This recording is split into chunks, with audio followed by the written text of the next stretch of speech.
શ્રી ગણેશાય નમઃ. જય શ્રી કૃષ્ણ. આજે આપણે શ્રીમદ ભગવદ્ ગીતાનો પ્રથમ અધ્યાય કહીશું. જો વિડીયો પસંદ આવે તો ચેનલને સબસ્ક્રાઇબ કરવાનું ભૂલતા નહીં, જેથી આગળના વિડીયો તમને મળી રહે. પ્રથમ અધ્યાય. ધૃતરાષ્ટ્ર બોલ્યા, હે સંજય, ધર્મભૂમિ કુરુક્ષેત્રમાં એકઠા થયેલા યુદ્ધના ઈચ્છુક મારા તથા પાંડુના પુત્રોએ શું કર્યું?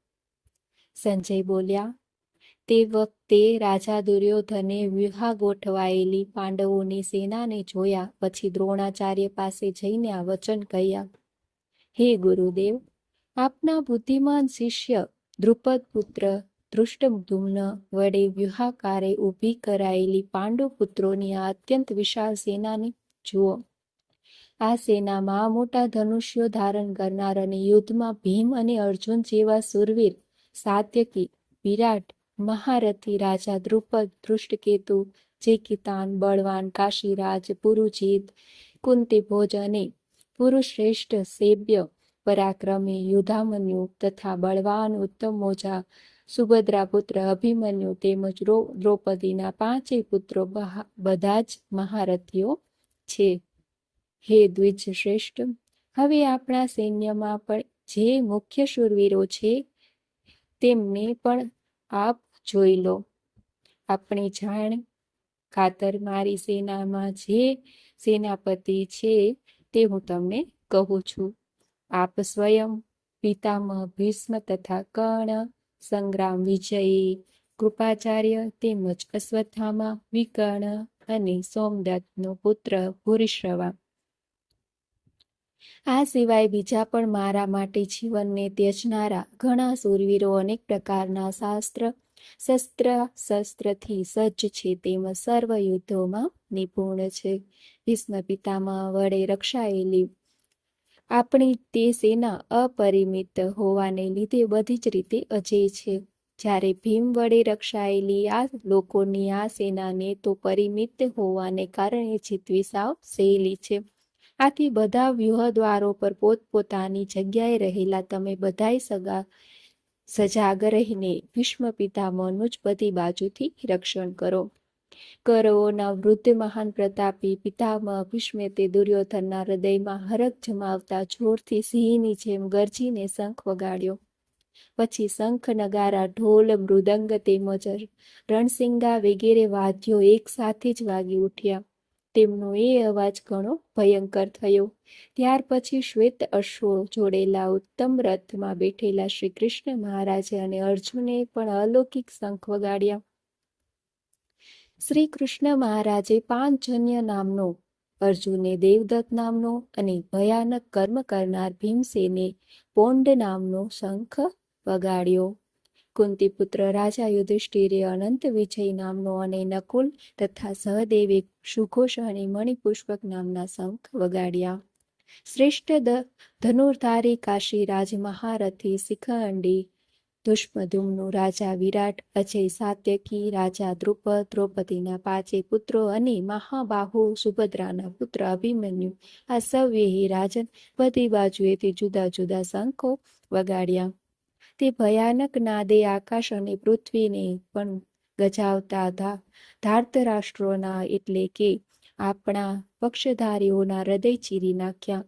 હે રાજન, તે પછી કપિધ્વજ અર્જુને યુદ્ધ માટે સજ્જ થયેલા ધૃતરાષ્ટ્ર સંબંધીઓને જોઈને શસ્ત્ર પ્રહારની તૈયારી વેળાએ ધનુષ ઉપાડીને ઋષિકેશ શ્રી કૃષ્ણ મહારાજને આ વચન કહ્યું, હે અચ્યુત, મારા રથને બંને સેનાઓની વચ્ચે ત્યાં સુધી ઊભું રાખો જ્યાં સુધી રણભૂમિમાં ભેગા થયેલા યુદ્ધની અભિલાષા રાખનારા આ વિપક્ષી યોદ્ધાઓને સારી પેઠે હું જોઈ ન લઉં કે આ યુદ્ધમાં મારે કોની સાથે લડવાનું છે એ હું જોઈ તો લઉં. દુર્બુદ્ધિ દુર્યોધનનું યુદ્ધમાં હિત ઈચ્છનારા જે રાજાઓ આ સૈન્યમાં આવ્યા છે તે સૌ યુદ્ધ કરનારાઓ હું સારી રીતે જોઈ તો ખરો. સંજય બોલ્યા, હે ધૃતરાષ્ટ્ર, ગુડાકેશ અર્જુન દ્વારા આ પ્રકારે કહેવાયેલા ઋષિકેશ શ્રી કૃષ્ણચંદ્રે બંને સેનાઓની મધ્યમાં ભીષ્મ અને દ્રોણાચાર્યની તેમજ સમસ્ત રાજાઓની સામે ઉત્તમ રથને ઊભો રાખીને આ પ્રમાણે કહ્યું, હે પાર્થ, યુદ્ધ માટે એકઠા થયેલા કૌરવોને જો. ત્યાં પુત્રાપુત્ર અર્જુનને એ બંને સેનાઓમાં રહેલા વડીલો, કાકાઓ, પિતામહ, ગુરુઓ, મામાઓ, ભાઈઓ, પુત્રો, પૌત્રો, મિત્રો, સસરાઓ તેમજ સુહદારોને જો. તે ઉપસ્થિત સંઘળા બાંધવોને જોઈને હે કુંતી પુત્ર અર્જુન અત્યંત કરુણાથી ઘેરાઈને વિષાદ કરતા આ વચનો બોલ્યા.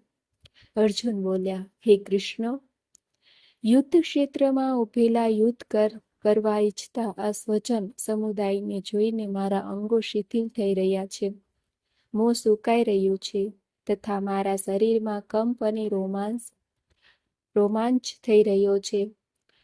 હાથમાંથી ગાંડીવ ધનુષ સરી રહ્યું છે, ચામડી પણ ઘણી બળી રહી છે તથા મારું મન જાણે ભમે છે, માટે હું ઊભો રહેવાને પણ સમર્થ નથી.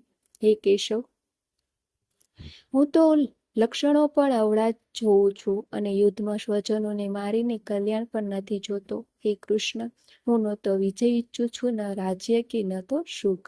પણ હે ગોવિંદ, અમારે આવા રાજ્યનું શું પ્રયોજન અથવા આવા ભોગો અને જીવનની પણ અમને શો લાભ?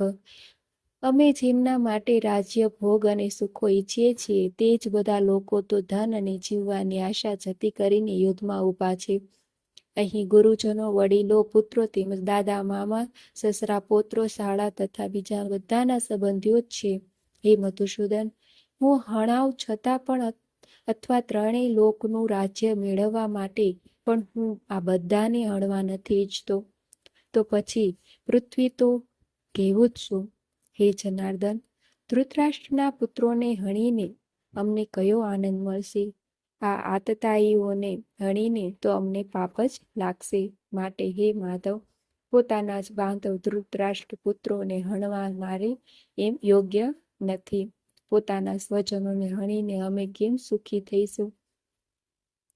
જો કે લોભને લીધે ભ્રષ્ટચિત્ત થયેલા આ લોકો કુળના નાશથી ઉત્પન્ન થતા દોષને તથા મિત્રોનો વિરોધ કરવાથી ઉત્પન્ન થતા પાપને જોતા નથી.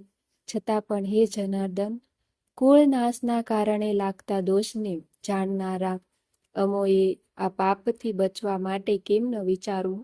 કુળનો નાશ થતા સનાતન કુલ ધર્મ નષ્ટ થઈ જાય છે અને ધર્મ નાશ પામતા સમસ્ત કુળમાં પાપ પણ ખૂબ જ ફેલાઈ જાય છે. હે કૃષ્ણ, પાપ ઘણું વધી જતા કુળની સ્ત્રીઓ અત્યંત દૂષિત થઈ જાય છે. અને હે વૈષ્ણવ, જ્યારે સ્ત્રીઓ દૂષિત થાય ત્યારે વર્ણશંકર પ્રજા જન્મે છે. વર્ણશંકર સંતતિ કુળના હણનારાઓને તથા કુળને નરકમાં લઈ જવા માટે જ હોય છે. પિંડ અને તર્પણ ક્રિયાથી વંચિત એમના પિતૃઓ પણ અધોગતિને પામે છે. આ વર્ણશંકર કારક દોષોથી કુળ ખાતીઓના સનાતન કુલ ધર્મો અને જાતિ ધર્મો સમૂળા નષ્ટ થઈ જાય છે. એટલું જ નહીં, હે જનાર્દન, જેમના કુલ ધર્મો સમૂળા નષ્ટ થઈ જાય છે એવા જ મનુષ્ય અનિશ્ચિત કાળ સુધી નરકમાં વાસ કરે છે, એમ અમે સાંભળતા આવ્યા છીએ. અરે રે, ઘણા દુઃખની વાત છે કે અમે બુદ્ધિમાન હોવા છતાં પણ એવું મોટું પાપ કરવા તત્પર થયા છીએ, જે રાજ્ય અને સુખના લોભે સ્વજનોને હણવા તૈયાર થયા છીએ. એ કરતા શસ્ત્ર રહિત અને સામનો ન કરનાર એવા મને જો હાથમાં શસ્ત્ર લીધેલા ધૃતરાષ્ટ્રના પુત્રો રણમાં હણી નાખે તો તે મરવું પણ મારા માટે વધુ કલ્યાણકારક થશે.